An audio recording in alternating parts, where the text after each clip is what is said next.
Bueno, entonces, hoy es la última charla así de regular de todos los viernes. A partir de ahora vamos a hacer charlas con un poco más de distancia entre sí. La próxima va a ser el sábado 12 de noviembre a las 10:30 de la mañana, donde vamos a hablar del karma. Vamos a leer algún sutta del karma y vamos a comentar un poco eso. Y esta charla de hoy vamos a ver la vida de tres discípulos eh, que no son tan conocidos, digamos, no están entre los principales, pero dentro del Canon Pali tienen sus propios capítulos, ¿sí? Están dentro de de algunas de las canastas. El primero que vamos a leer es el Bhikkhu Citta, ¿sí? Que es diferente al laico Citta, que ya le hemos leído y le hemos dedicado toda una charla, que fue un laico que llegó a ser un anagamin y que era considerado como el primero de los laicos en cuanto a la sabiduría. Bueno, esta es la historia del Bhikkhu Citta, que es bastante graciosa, ahora van a ver por qué. Este Citta era el hijo de un entrenador de elefantes, ¿sí? Cuando él todavía era joven, conoció a un viejo bhikkhu que volvía de su ronda de mendicancia eh, con un alimento dentro del bol muy gustoso. Este bhikkhu no tenía ningún deseo por este alimento, entonces se lo dio a este jovencito, a Citta. Citta estaba muy a gusto con este regalo y él se unió a la sangha de monjes pensando que iba a ser alimentado como este monje todos los días, con comida deliciosa. Y de esa manera, además de recibir una comida deliciosa, no tenía que trabajar. Esta era la idea, ¿no?, que tenía Citta. Con semejante motivación, sin embargo, la vida ascética, imagínense que no es muy posible. Y después de un tiempo, digamos, abandonó los hábitos y volvió a la vida laica. Eh, Sin embargo, ¿no?, el espíritu de la sangha, lo que había pasado dentro de la sangha, lo que le habían dejado una impresión bastante profunda en su mente, ese tiempo que había vivido como monje. Entonces, en algún momento, apenas él sintió insatisfacción con la vida de laico, pidió que lo ordenaran de vuelta, por segunda vez. Eh, y entonces los monjes se lo dan, ¿no? Lo ordenan nuevamente por segunda vez, y después de un tiempo vuelve a abandonar los hábitos, por segunda vez. Esto ocurre una tercera vez, una cuarta vez y una quinta vez. La quinta vez que abandona la sangha, se casa. Una noche, después de su casamiento, él no podía dormir, ¿no? Y mientras él miraba a su mujer embarazada, que estaba durmiendo, eh, viendo todo lo que los placeres sensuales que derivan de la vida en el hogar, eh, empezó a sentir que quería ser monje de vuelta. Eh, entonces, a través de la silenciosa noche, todas las buenas semillas que había plantado en sus anteriores cuando se había ordenado las otras veces, florecen y en ese mismo momento logra la entrada en la corriente. En el monasterio, sin embargo, sus antiguos compañeros monjes habían acordado entre todos rechazarlos en que se ordenara por sexta vez. ¿Sí? Ellos sentían que habían sido suficientemente pacientes con él y habían lo que consideraban a él como una desgracia para la sangha. Totalmente inadecuado, les consideran que era una persona totalmente inadecuada para la vida santa. Eh, y cuando ellos estaban deliberando esto, vieron al mismo Chita acercarse, ¿no? Pero cuando lo vieron, vieron que estaba cambiado, que algo había cambiado en él, que no era igual. Sus maneras eran más tranquilas, más amables, y entonces cuando les pidió de esa manera volver a ordenarse, ellos encontraron que era imposible decirle que no. Y le dieron, eh, o sea, negarle la ordenación. En ese momento él rápidamente logra los 4 primeros yanas y logra la unificación de mente sin signo. Lleno de alegría, él sentía la urgencia de hablar de este éxito que había logrado. Entonces, en una ocasión, algunos arahant estaban sentados juntos en conversación y Chita los interrumpe una y otra vez.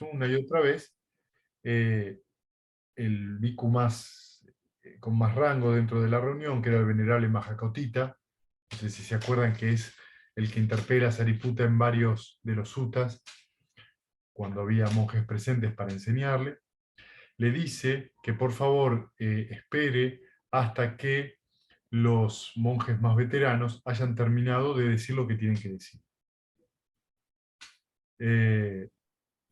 Entonces los amigos de Sita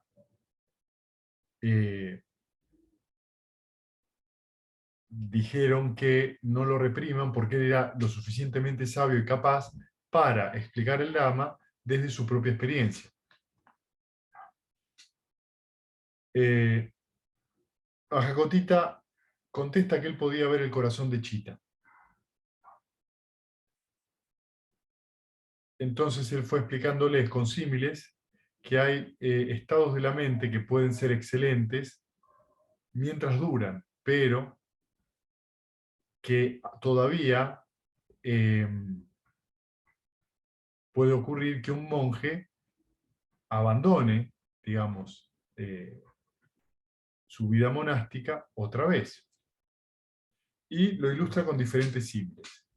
Por ejemplo, una vaca que está asegurada, bien atada, puede ser muy tranquila, pero si se queda sin comida alrededor y ve que hay comida en otro lado, la vaca va a arrancar la soga y va a ir a buscarlo.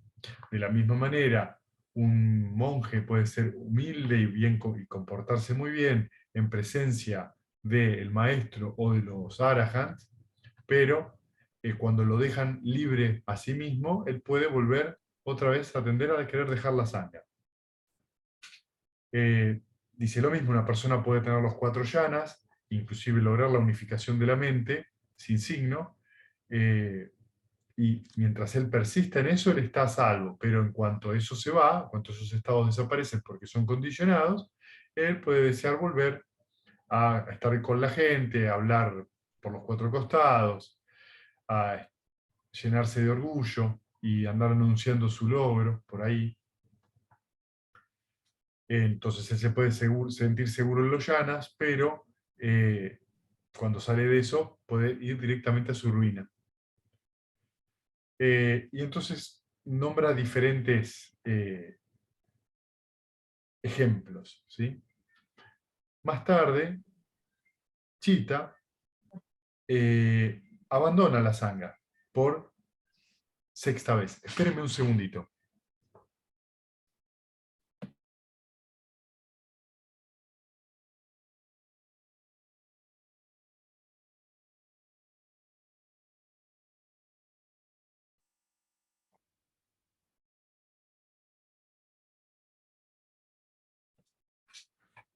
Bueno, entonces Chita deja la sangha por séptima vez. siendo inclusive ya un sotapana. Y vuelve a la vida del hogar. Los amigos de Chita le preguntan a Majakotita por qué, cómo se había dado cuenta, digamos, cómo se había dado cuenta que Chita iba a actuar así, o si los devas le habían contado esto. Entonces él le dijo que las dos cosas, porque primero él se había dado cuenta y que además los devas le habían contado que Chita iba a dejar de ser un monje. Entonces estaban tan asombrados los compañeros de Sangha de Chita que van a hablar al Buda y le cuentan todo esto. Entonces el Buda les dice que no se preocupen, que enseguida Chita iba a volver. Un día Chita fue a ver al Buda acompañado por Potapada. ¿Se acuerdan del sermón de Potapada que leímos? Que es el Digha, que es un sermón largo, es el Digha Nikaya número 8, donde el Buda le explica a Potapada todo, todo el entrenamiento, desde los preceptos, pasando por todos los yanas, la cesación y los caminos supramundanos. Es un sutta que leímos en varias partes. Entonces, estaban Potapada y Chita, ¿sí? Potapada le hace un montón de cuestiones, de preguntas al Buda, con diferentes tópicos, ¿no? Y Chita lo siguió con otras preguntas diferentes que tenían que ver con la experiencia de los yanas y con las que tenía que ver con los renacimientos. El Buda contesta estas preguntas totalmente y le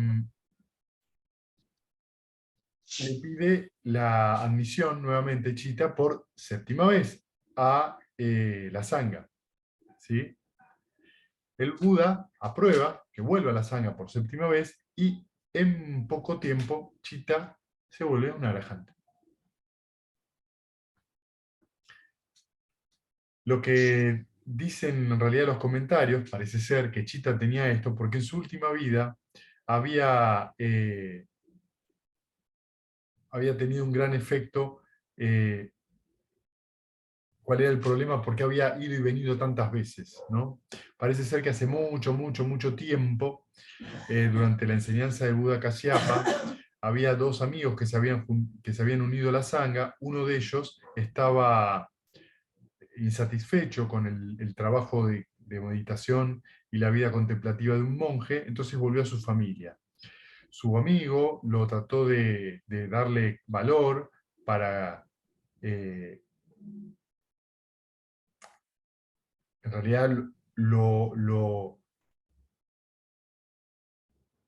le dio valor para que abandonara y volviera con su familia, pero en realidad lo hizo con el pensamiento, la intención de sentirse superior. Dijo, sí, deja de ser un monje, volvé a la familia, pero él tenía la intención de mostrarse superior a su amigo. Este motivo tan feo resultó ser que mucho más tarde dio lugar a que su vida, ahora el Bhikkhu-Chita, fuera y viniera tantas veces. Sí, sí, como en ese momento, durante el Buda Kasyapa, había tenido esa intención tan fea de decirle a su amigo, andate, andate, y su intención, en vez de decirle, mirá, si vos no sentís que esta es tu vida o no es la vida para vos, vuelve a la vida con hogar, no, se lo dijo porque él se sentía superior, ¿no? Y por eso fue y vino tantas veces. Lo que muestra esto es que algunos semillas de karma son tan fuertes que en realidad cuando eso florece, eh, solamente se pueden vivir con paciencia y entendimiento, ¿sí? Porque nosotros no podemos terminar de saber cuál es la semilla kármica que nos hace actuar de una manera, a veces una y otra y otra y otra vez de la misma manera, ¿no? Hasta que eso se agota.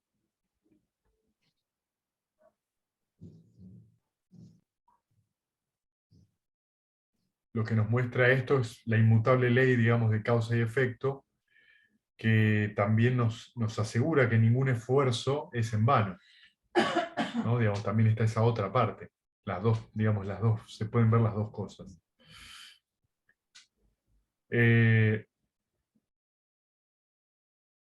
Entonces, digamos, acá termina digamos, la vida de Chita dentro de los sutas, pero lo que me parece muy interesante de la vida del monje este es esto, justamente esta última parte, ¿no? Primero y principal, un poco lo que estábamos hablando la semana pasada con Angulimala, ¿no? Este tema de cuáles son las intenciones de uno, las verdaderas intenciones, cuál es la manifestación de eso en el mundo. Entonces, es siempre como tener muy claro cuál es la intención de uno cuando va a realizar algo físicamente o verbalmente. Eso por un lado. Por el otro, hay que ser muy paciente con uno mismo. Hay que ser muy paciente con uno mismo y tener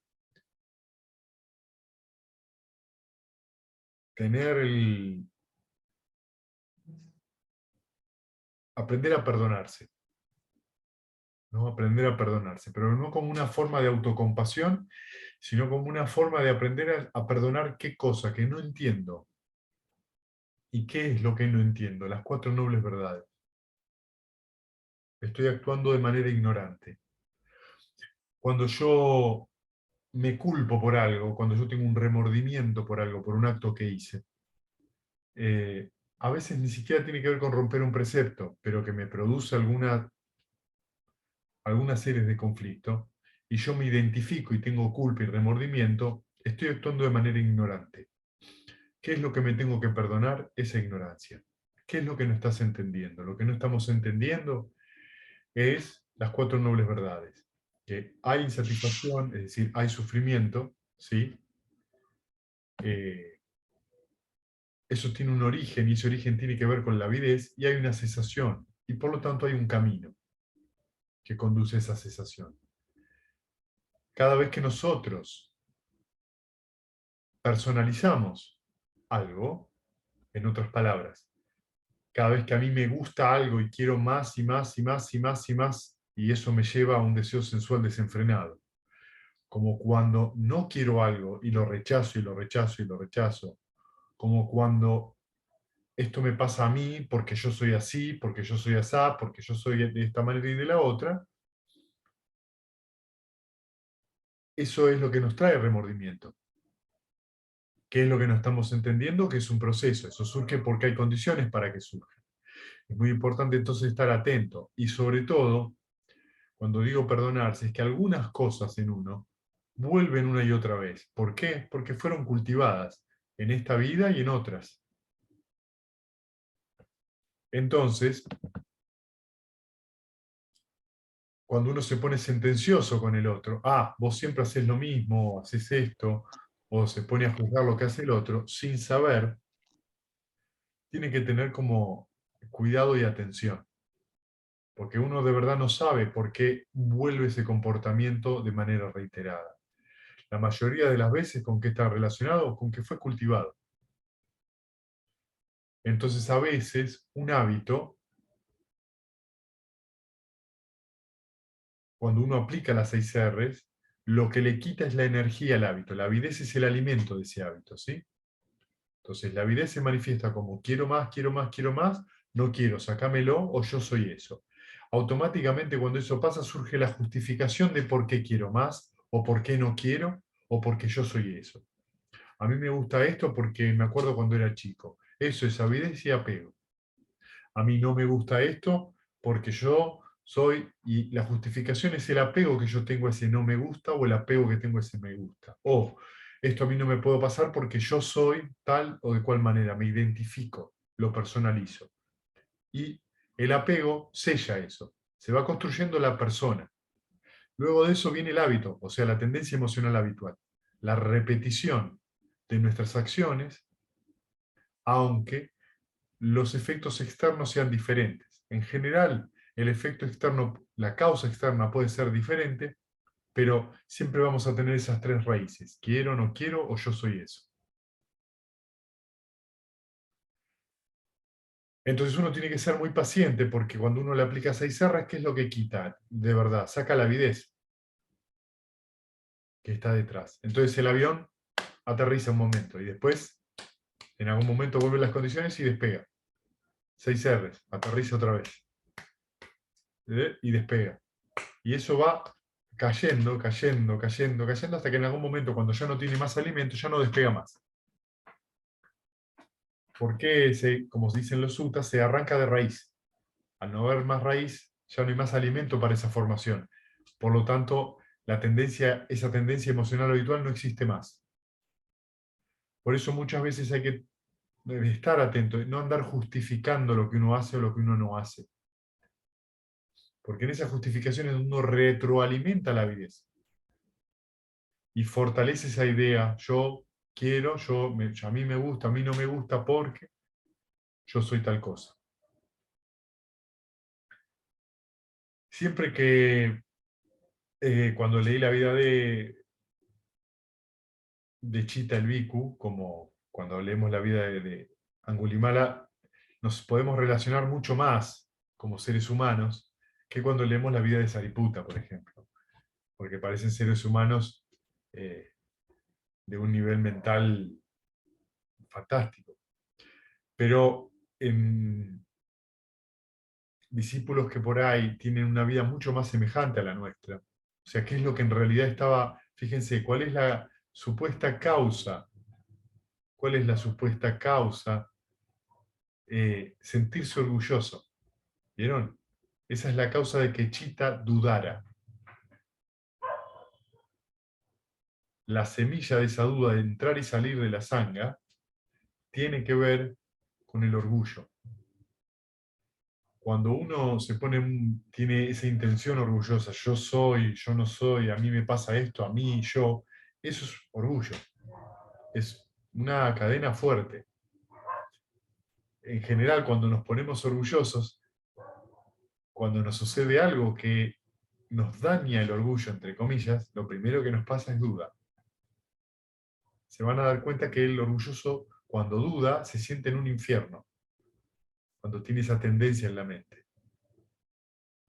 Porque el orgullo es una manera de querer controlar lo que está sucediendo mediante un complejo de superioridad.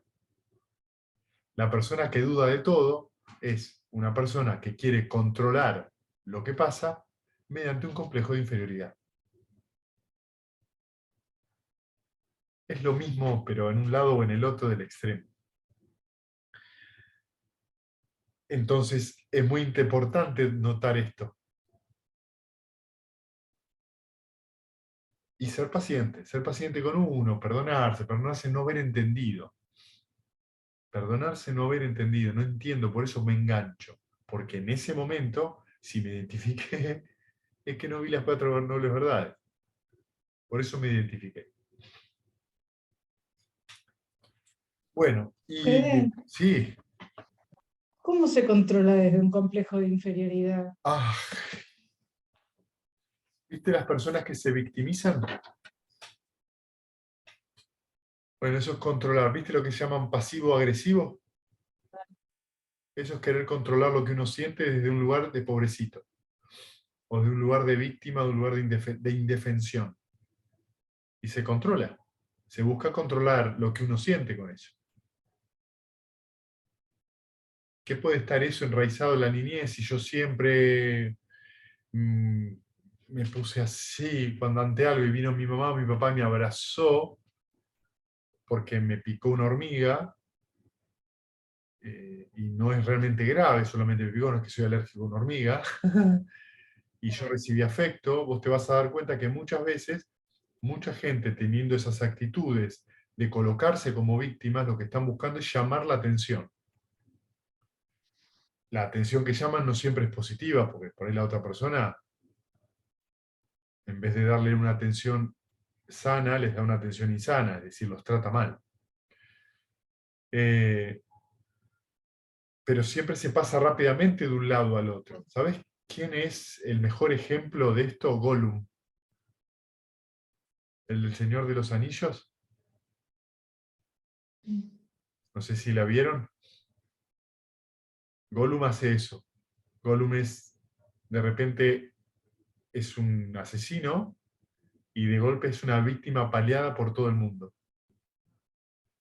El inicio de todo esto es él mata a un amigo de él por robarle el anillo del Señor de los Anillos, ¿no? Y a partir de eso él empieza a tener una vida cada vez más miserable, donde se vuelve un ser, digamos, un ser completamente, se esconde en las montañas, no quiere ver más la luz del sol, solitario, y le pasa eso, y se divide su personalidad. Por un lado está Gollum, que es la víctima, que dice sí, sí, sí, por el otro está, perdón, Sméagol, que es la víctima, y por el otro lado está Gollum, que es el que mata, el que si tiene que matar, mata. Es un personaje muy, muy interesante porque muestra eso, tanto de un lado como del otro, nunca, en realidad, está en contacto con lo que le está pasando, siempre está reaccionando.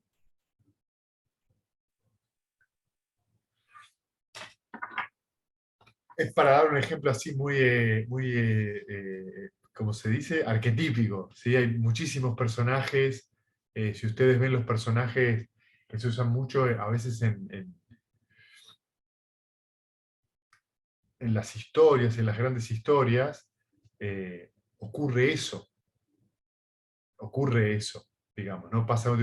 Son personajes que pasan de un lugar de poder a un lugar de total indefensión que no pueden pasar nada, no pueden hacer nada, ¿sí? ¿Cómo? La figura de Fede, la figura del traidor, Claro, pues, digamos, un poco es eso. Sí, sí, ¿no? sí. Que es el pobrecito, pero después es el que El que clava el pisa al otro. puñal. Claro, tienen esas ideas. Por ejemplo, en Harry Potter hay un personaje que se llama Peter Pettigrew, que se transforma encima en una rata. O sea, es como, viste, más obvio no puede ser. Y es también un pobrecito que siempre buscaba la compañía de los poderosos, pero en cuanto él tiene poder, actúa como un tirano.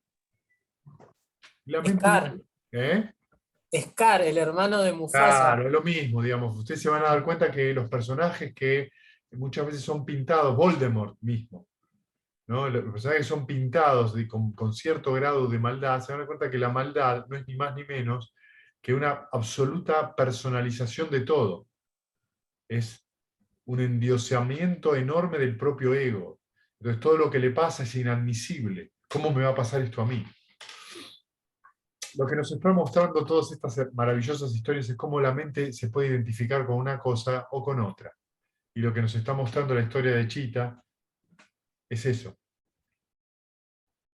Lo interesante aplicado esto a nuestra práctica es dejar ir las 6 R's.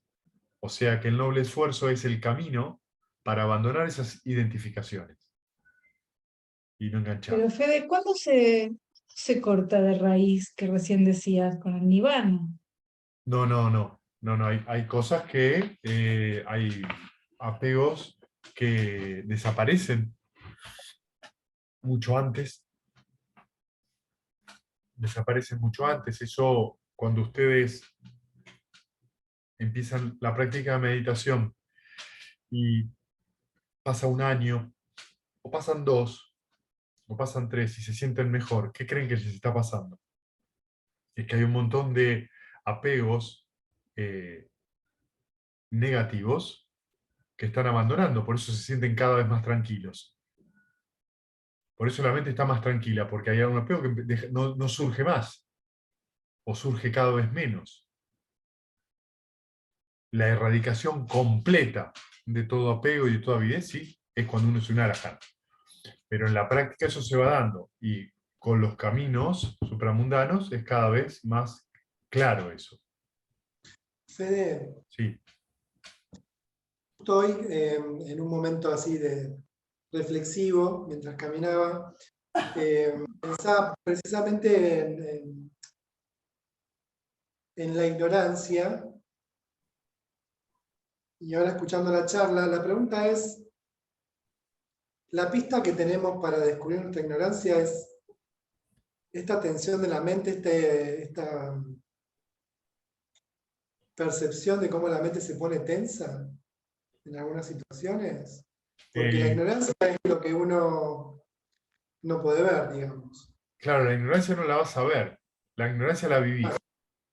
Claro, exacto. La ignorancia la vivís. Lo que,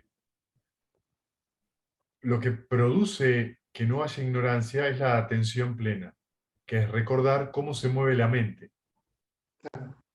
Cuando yo no recuerdo cómo se mueve la mente de un objeto a otro, es que me identifiqué con el objeto. Bien. Entonces, en la meditación, uno está con el objeto de meditación, cualquiera de los brahmaviharas o la respiración, y en algún momento se distrajo, y por ahí 30 segundos después, tengo que hacer 6R, estoy en cualquiera. Ese estoy en cualquiera es que durante esa cantidad de tiempo fui ignorante, estaba identificado con un pensamiento. ¿Qué significa eso? Que no Y en estuve la vida atento al cotidiana, por movimiento de ejemplo, la mente. en la vida cotidiana, por ejemplo, porque está, a ver, es el ejemplo, yo estaba caminando de un lugar al otro para un laburo, la mente no siempre está, o sea, ahí estamos como una mente más funcional. Estoy caminando, cruzando una calle, hay un grado de atención, pero también hay ignorancia, ¿o no? ¿No? ¿Por qué? O sea, mientras siempre esté en tiempo presente, Sí, claro, con una mente relajada, seguro. Si tu mente bien. está, si tu mente está con el objeto de meditación, cuando estás caminando o haciendo las tareas, irradiando amor benevolente, Mm. cuando vos se va, vos vas a notar que se mueve. Simplemente 6 R's y volvés. En realidad, por ahí pescas que se fue muy lejos. Sí, ¿sabés qué pasa, La Fabio? actividad. Cuando uno hace las cosas, la mente se mueve entre ese estado y lo que hago. ¿Sí? Ah, En algún momento lo que a veces pasa es que lo que hago se vuelve, toma completamente mi atención. Me absorbo en lo que hago y me olvido de cómo está la mente. Entonces empiezo cocinando con muy buen humor y en algún momento estoy cocinando, pero tampoco estoy atento a la cocina. Estoy divagando con la mente. sí, Lo que hace justamente que los 4 fundamentos de la atención, es decir, poder reconocer cómo se movió la mente y entender eso como un movimiento, como un proceso, y también las 6 R's como el proceso de retorno, poder observar ese movimiento, eso es atención plena. Porque lo que vos notás es movimiento, no yo soy eso, yo estoy enojado. ¿Qué es yo estoy enojado? Yo me volví el enojo, me transformé en eso. En vez de observar que la mente por ahí tuvo un momento de enojo, 6 R's y retorno. sí, Eso es atención plena, reconocer ese movimiento. Cuanto más intensa es esa atención, más rápido reconozco este movimiento y más calma tengo la mente. y una cosa más. En lo cotidiano, a la medida que uno va como prestando atención, hay un gran cambio en la estabilidad de la mente. Claro, seguro, En estos años que empezamos con esta práctica, noto una mente más estable. seguro, O sea, se sigue moviendo, hay un montón de cosas a la cual sigue siendo reactiva, pero no de la misma manera. seguro. Bien. Es más corto. Los momentos de distracción son más cortos. Uno se da cuenta antes Yo lo siento de. como menos intenso. Claro, claro, seguro. Sí, sí. Más, Hay menos cierre, menos contracción. sí, Entonces, al poder percibir antes esa contracción, o si uno ya quedó agarrado de eso, soltar, relajar y volver, eso siembra una semilla de cada vez mayor atención, porque bien, no estamos actuando o cada vez actuamos con menos sobre el influjo de esa contracción. bien. Y eso tiene que ver con la ley del karma. Por eso cuando la práctica de la meditación tiene estas características, uno se va sintiendo más tranquilo, Sí, porque está de verdad purificando la mente, es decir, la mente está cada vez más estable y cómoda en el momento presente. bien. Fede, Bien, y para terminar vamos a leer uno más, que se llama El padre y madre Nakula. ¿Sí? Había un pueblo llamado Maharagiri, que significa la Maharagiri, que es la colina del cocodrilo, que estaba en el país de los Vagas, en el Valle del Ganges. Ahí fue donde el Buda pasó una de las estaciones de lluvias. ¿Sí? De los 45 años que él enseñó, una la pasó ahí. Una vez cuando el Buda estaba caminando por las calles del pueblo, un ciudadano se postra delante de él y llora y le dice: mi querido hijo, ¿por qué nunca nos has llamado? Ahora, por favor, honora a nuestro hogar, dado que tu madre anciana quiere posar los ojos de vuelta en ti. Pues imagínense la situación. Está el Buda caminando, viene un señor grande, se te tira al piso y le dice eso. El hombre no estaba loco. El hecho es que en sus anteriores vidas, él y su mujer habían sido los padres del Bodhisattva, o sea, del Buda, 500 veces. Y muchas veces más habían sido su tío y su tía y sus abuelos.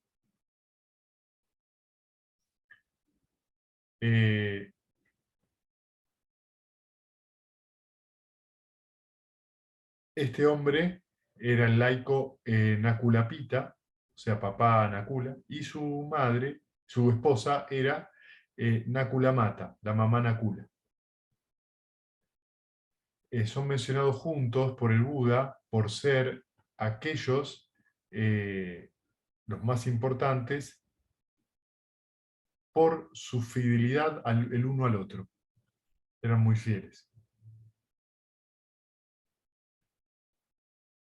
Entre otras palabras, en el Canon Pali están pintados por el amor conyugal que se tenían y porque tenían un amor divino entre ellos, acompañado de una confianza total al Buda. Cuando el Buda recibe la invitación a su hogar, el padre Nakula le cuenta de su casamiento, ¿no? Porque él se había casado muy joven y él nunca había quebrado esa fe con su mujer a lo largo de los años, ni siquiera pensando, ni siquiera con el pensamiento. La mamá Nakula le hizo la misma declaración a él. Entonces ni marido ni mujer nunca se habían desviado ni por un momento de su fidelidad mutua. En su devoción, ambos le habían expresado el deseo de estar juntos en vidas futuras y le pidieron al Buda si ellos podían asegurar este deseo de alguna manera. El Buda no rechaza ni la pregunta ni le critica la aspiración. Él les dice: debería un marido y una mujer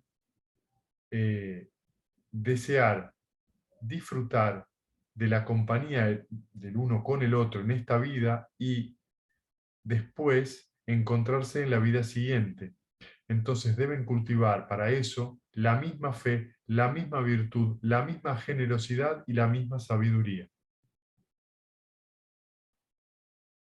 Entonces, si ellos cumplen esto, se van a encontrar en las siguientes vidas. Y el Buda agrega esto: cuando ambos son fieles y bondadosos, se restringen, digamos, a sí mismos, tienen una vida virtuosa, ellos vuelven juntos como marido y mujer, llenos de amor el uno por el otro. Muchas bendiciones vienen en su camino, ellos moran juntos en felicidad, sus enemigos son vencidos cuando los dos son iguales en virtud. Habiendo vivido el Dhamma en este mundo, la misma virtud y observancia, ellos se regocijan después de la muerte en el mundo de los Devas, disfrutando de la abundancia del placer.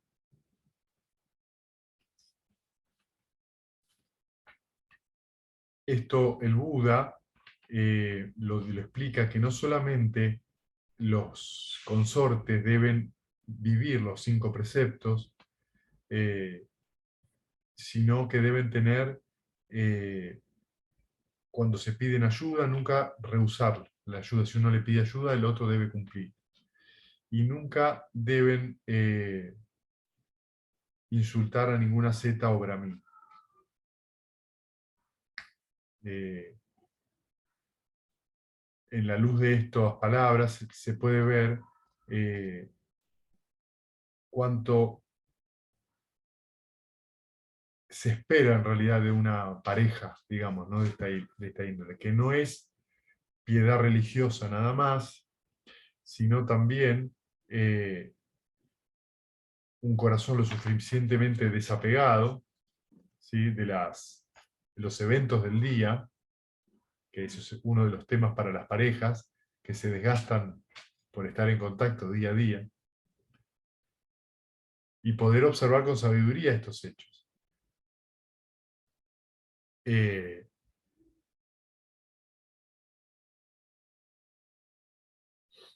Entonces, en ese sentido, es muy importante tanto, digamos, los preceptos para la pareja como la sabiduría en la mente.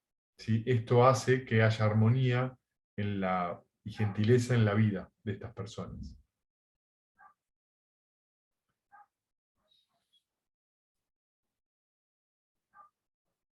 En este caso, como la pareja Nakula ellos recordaban, eso significa que tenían algún tipo de práctica meditativa, recordaban sus vidas anteriores, el Buda, digamos, ellos ya sabían, el Buda no los tuvo que educar mucho, y la respuesta que les da es todo lo que ellos necesitaban.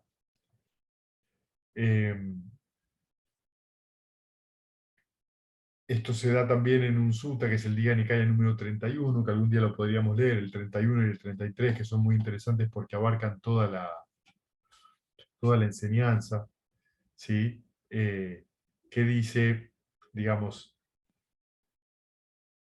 que el marido debe ser responsable en tomar la iniciativa en 5 cosas. Debe tratar a su mujer con absoluto respeto, no la debe tratar desdeñosamente, debe serle fiel, debe permitirle la autoridad en la casa y la debe proveer a ella de todas sus necesidades y adornos de acuerdo a los deseos que tiene ella. Hay que ser ese marido.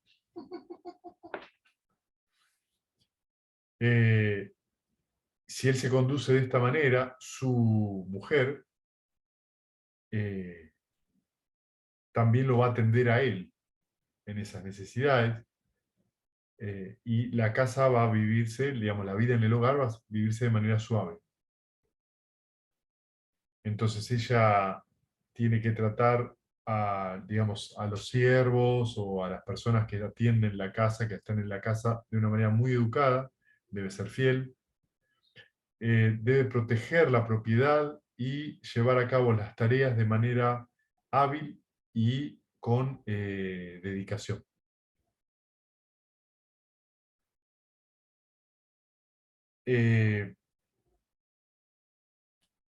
la pareja de los Nakulas una vez habían preguntándole al Buda por qué es que algunas personas logran la emancipación, es decir, el nirvana, y otras no.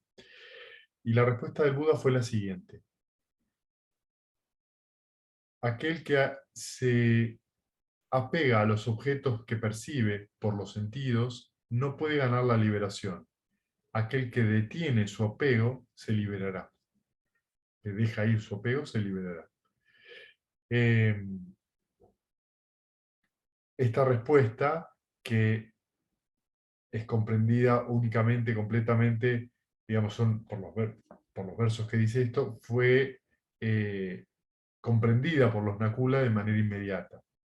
En otra ocasión, el papá Nakula le rindió homenaje al Buda, ahora era anciano, ¿sí? Y le dijo que no solo en raras ocasiones, que él solamente rara vez podría volver a ver al Buda porque ya era muy viejito. Entonces el Buda, en su compasión, le dice: el cuerpo está siempre sujeto a decadencia y enfermedad. Es una carga, inclusive en las mejores circunstancias. Entonces uno debería entrenarse de esta manera. Aunque mi forma corporal esté enferma, mi mente no lo estará.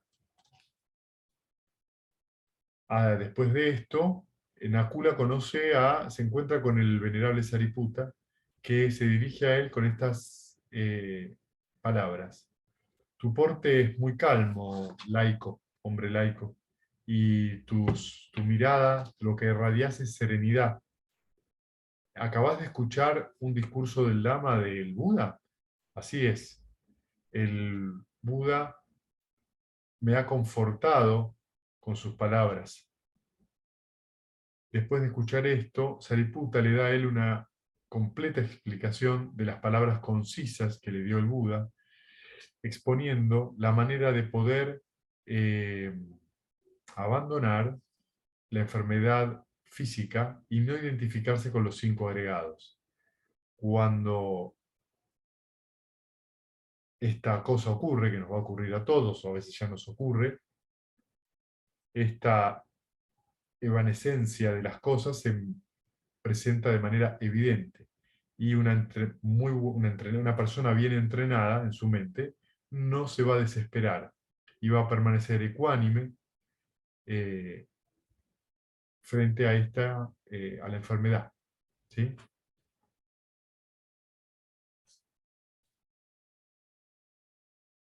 Su mujer también, a este respecto, en otro sutta, logra esta comprensión. ¿Sí? Y entonces, acá es que no me acuerdo, no estoy muy seguro. Acá está, sí. Que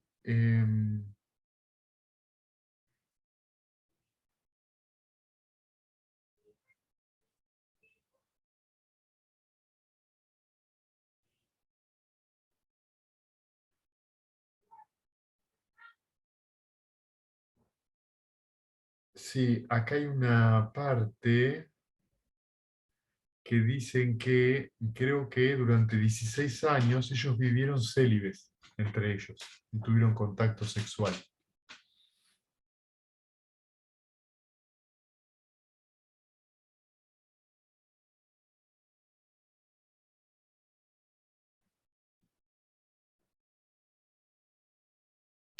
Bueno, nada, les quería contar entonces esto de estos 3 discípulos diferentes que no son tan conocidos.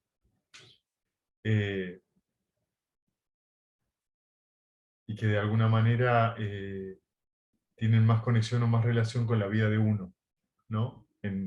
Por lo menos en el sentido de las vicisitudes que uno tiene en la vida, ¿no?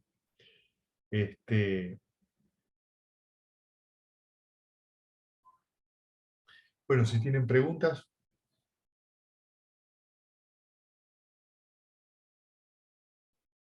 Comentarios, dudas que tengan.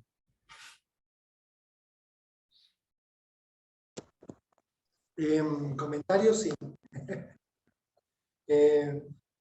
Está bueno ver esto que vos decís de discípulos más cercanos, en el sentido de, por ir resumiendo, ¿no? El ir, venir en una práctica, y lo importante de si es la práctica volver, y la definición del Buda en el sentido de por qué hay gente que alcanza el camino y gente que no.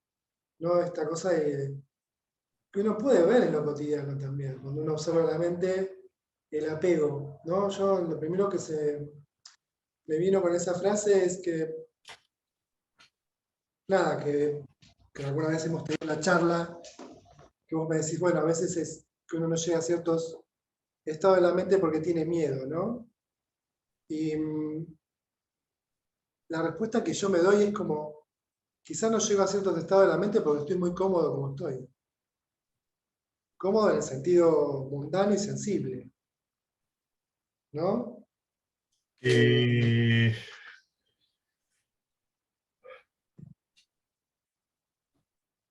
Yo me sentí identificado con eso. sí, en realidad hay una parte de lo que vos decís que es así. Que uno se puede sentir muy cómodo con con ese sentido, con cómo está, pero después cuando esa comodidad desaparece, porque no es algo que es permanente, viene una dificultad de una enfermedad familiar, o O uno, una enfermedad propia. o una enfermedad propia, o uno discute con un familiar, con un amigo, o ocurre algo en el trabajo que a uno no está implicado directamente, pero uno sufre debido a eso. Cuando un montón de estas cuestiones empiezan a aflorar y uno empieza a preguntarse, ¿viste? Ahí, ¿estoy cómodo o no estoy cómodo? Y quizás ahí es donde uno tiene que comprender que justamente el camino, digamos, de entrenamiento no es para rechazar la belleza ni la comodidad o la alegría o la felicidad. Es todo lo contrario, es para poder darle el lugar que tiene y para justamente no aprender a no confundir algo como alegre o como tranquilo o como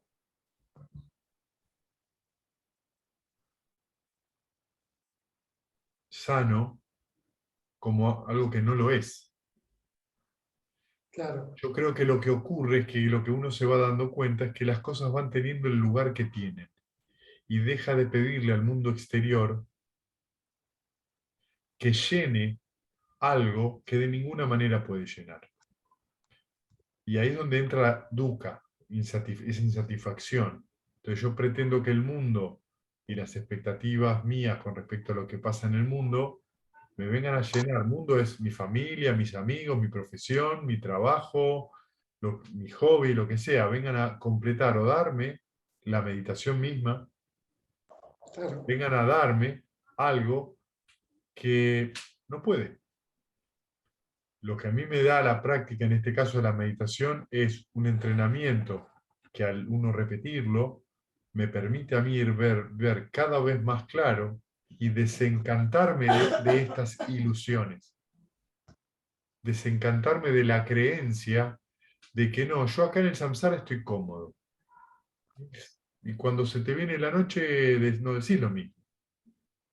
no, Entonces, lo que tenemos que, me parece, poner como en claro, que lo que te va dando la práctica es la posibilidad de ver las cosas de manera cada vez más justa o tal cual son, es decir, como acciones. Y cuando uno se va desprendiendo, en realidad disfruta más de las cosas, solo que después no anda deseando que eso se perpetúe, porque entiende que eso surge y cesa, entonces le da, digamos, los ladrillos van poniéndose en su lugar, tal cual está ahí, tal cual es el momento, no tratando de que el presente sea otra cosa. Es lo que es ahora. ¿Por qué? No sé por qué. No te puedo decir por qué, porque yo no soy un Buda y no te puedo decir cuáles son las causas completas de esto. Claro, Como no lo podemos saber, 6 R's. Y quedémonos con eso que tenemos, observemos si es sano, y si no lo es, abandonarlo, relajarse, y fíjate que siempre es abandonarlo. sí, Dejarlo que eso sea como el proceso que es, un proceso, no una cosa. No es una cosa, no es un sustantivo, es solo un proceso que surge y va a cesar en algún momento.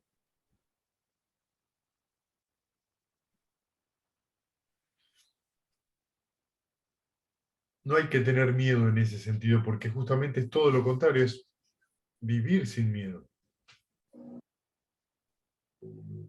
Vivir sin miedo es poder aceptarse de lo que uno siente sin necesidad de andar controlando o queriendo controlar todo el tiempo lo que uno siente. Imagínense eso. Imagínense cada vez que surge en la mente, en nuestra mente surge esto de que siento una cosa y enseguida viene una explicación a eso que siento porque eso no puede ser, y todos los retorcidos intersticios que tiene la mente porque uno está luchando con el presente. Imaginen que eso no esté. ¿Cómo sería la vida? sí, algo donde uno transita muy suavemente. Muy suavemente y con mucha felicidad. Porque lo que desaparece es toda esa identificación. Yo sé esto, yo esto, yo. No, lo que se siente es eso y nada más. Simplemente creer el valor que tiene. ¿Y el valor que tiene qué es?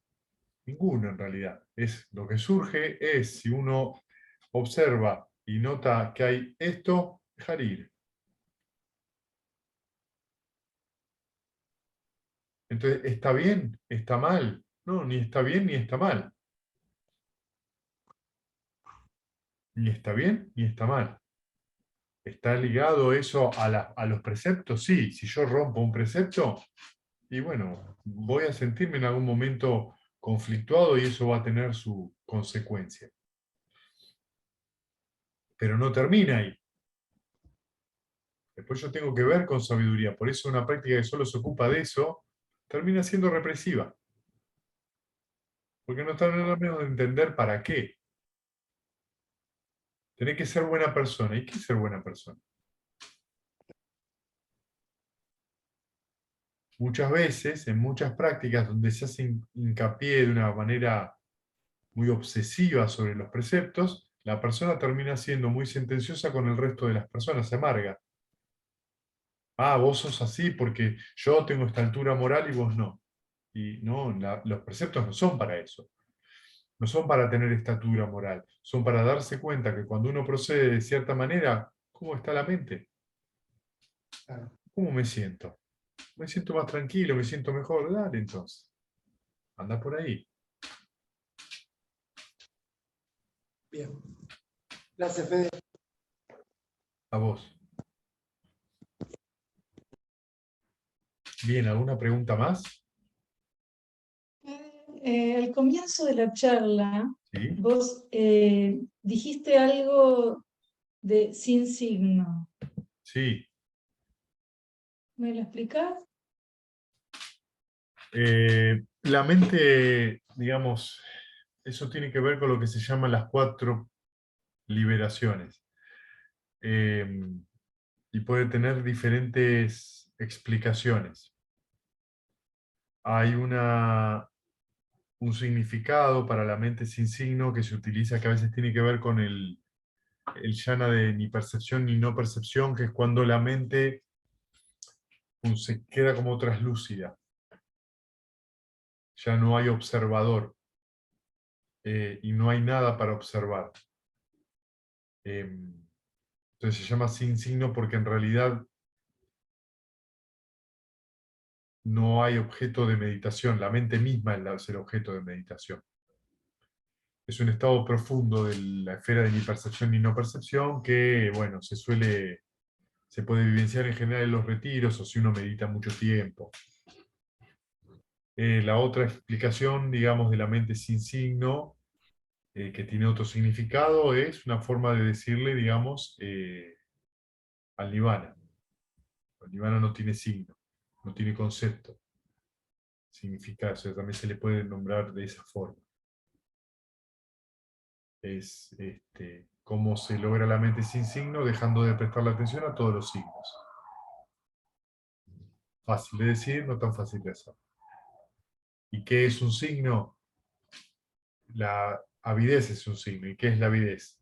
Me gusta, la codicia, no quiero, la aversión o el rechazo, yo soy eso. Esos son signos. Son signos que se desarrollan y cuando la mente se queda apegada.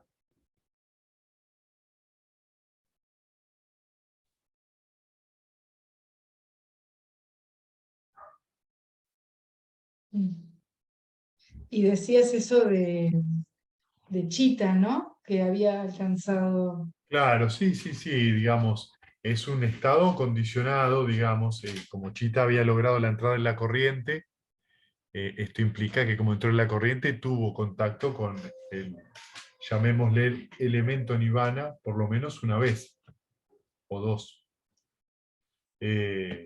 Entonces, tuvo ese contacto. Eh, En contacto con el no signo. claro, exactamente. Es una forma de oxímoron, digamos, que se excluye, pero es eso. ¿Sí? En los suttas vamos a encontrar que toma contacto con el elemento nirvana, lo que dio grandes confusiones, porque es dhatu nirvana, dhatu es elemento, digamos, ¿no? Entonces a veces se presta a confusión, como si fuera un elemento o un reino o algo así, y no, no es el caso. Es un elemento donde no hay elemento. Correcto, es la ausencia de sufrimiento, sí. La cesación completa del sufrimiento. Gracias.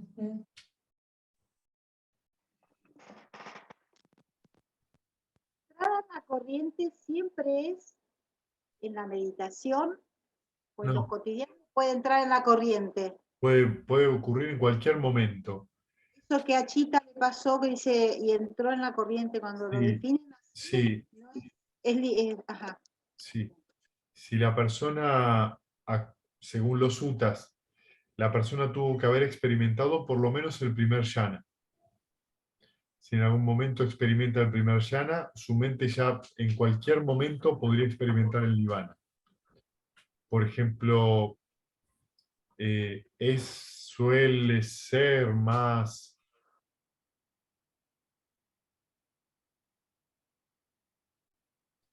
Quizás hay más chances durante un retiro. Especialmente un Pero retiro estás largo. meditando, en un Claro, retiro entonces estás. estás con eso. ¿Sí? Entonces van pasando los días, la mente cada vez se calma más, se calma más, se calma más, y bueno.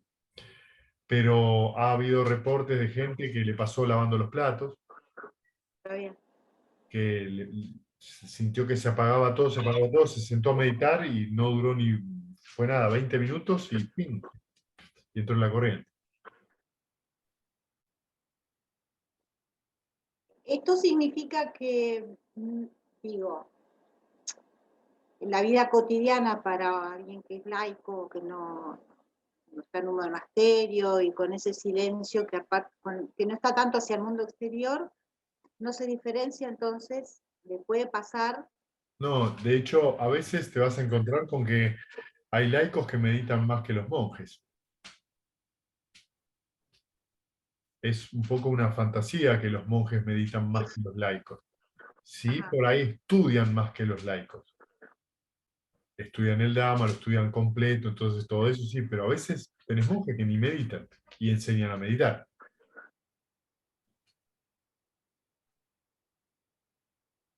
Y en relación a los deseos, como ambición cotidiana, lógica de quien tiene proyectos de vida, Seguro. cambia también en el... Eso no es un obstáculo, cuando es No, sentido a ver, el obstáculo como obstáculo en sí es cuando la mente se empieza a obsesionar con eso. Cuando la mente empieza a identificarse con eso. Que yo tengo un proyecto de ser pintor, entonces yo quiero ser el mejor pintor del mundo. Eso ya es un obstáculo. Me gusta pintar y me gano la vida pintando, eso está bien. Y disfruto de pintar o aprendo a pintar, digo, por dar un ejemplo cualquiera, ¿no? El asunto es qué hay detrás de eso, de vuelta, qué ocurre en la mente con eso.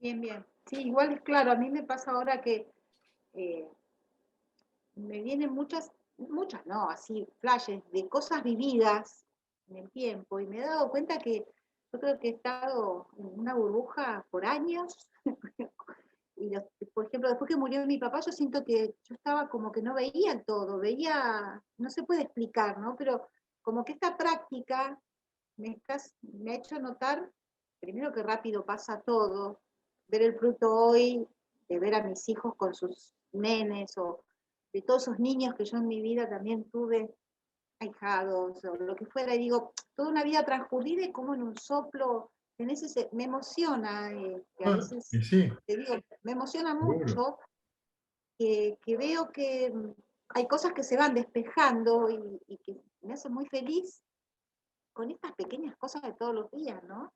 Sí, sí, Y sí. no hay grandes ambiciones, me refiero a eso, ¿no? Que No, no, no, no, no, no es que hay grandes, o digamos, a ver, lo que justamente es un poco lo que le decía Fabio, uno empieza a ver como lo que es. Si la felicidad de uno depende de algo de afuera, marido, papá, mamá, hijo, prima, hermano, amigo, voy a sufrir cuando eso no esté. Si comparto la vida de esa persona, disfrutando con esa persona, teniendo una relación armónica, y entiendo que cuando no esté, ya no está. eso es Entonces, lo que me viene, ¿no? Que no ha estado un montón de cosas, pero que vuelven a estar representadas en otra, ese mismo amor, como que es como que de alguna manera hay algo que siempre se mueve, pero sí, que te lleva a ese se lugar de llama, expansión, se que vas a ese llama lugar de avideces. Siempre hay algo que se mueve. ya me tenés que desilusionar, no pregunto Claro, más y nada. sí, mi intención no es que vos no disfrutes de la compañía, pero que no reemplaces un clavo por otro. No, pero noto eso, ¿no? Como han crecido algunos. ¿Sí? Y digo, y vuelven estos niños, como si un poco siento eso, ¿no? Ah, pero Algunos volaron, y es que ellos van a volar también, y yo bueno, también voy a volar para los cielos, pero... el asunto es que está mal disfrutar de los nietos, de los hijos, para nada, está buenísimo. Es algo hermoso y muy bello. Desde un punto de vista mundano, está buenísimo. Es un hermoso vínculo. El asunto es cuando uno como persona cree que eso es la felicidad. Cuando apoya su mente ahí y utiliza eso como condición para estar feliz. Entonces, cuando vos discutís con tu hijo y tu hijo no te trae a tus nietos, te volvés un amargado. Ah, no, claro, entiendo. ¿Viste? Sí, sí. Lo que te está sugiriendo el Buda es que vos decís, ese vínculo, disfrútalo. pero la alegría o la felicidad de la mente no están en relación con eso. Hay que desarrollar la mente para ver las cosas tal cual son. Eso hace que la vida sea más independiente, menos dependiente. Corto. Ya está, suficiente por hoy. ¿Sabes? Con las ganas que iría al retiro y bueno, esa dependencia hace que estoy acá. No, no es justo, no es justo. Bueno. Bueno, muy bien. Escúchenme, y ya la semana que viene empezamos noviembre y estamos a 20 días del retiro. Aquellos que ya tendrían que ir definiéndose si lo van a hacer o no, ¿sí? Entonces me escriben porque tenemos que terminar de organizar cuántos vamos a hacer, ¿sí? Así que les pido que por favor me escriban por privado, así terminamos de ordenar un poco cuántos vamos a hacer y qué se necesita y qué no, y también tenemos que ver cuánto vamos a gastar en comida para hacerla repartirnos entre todos y demás. ¿Está bien? ¿Alguna pregunta más?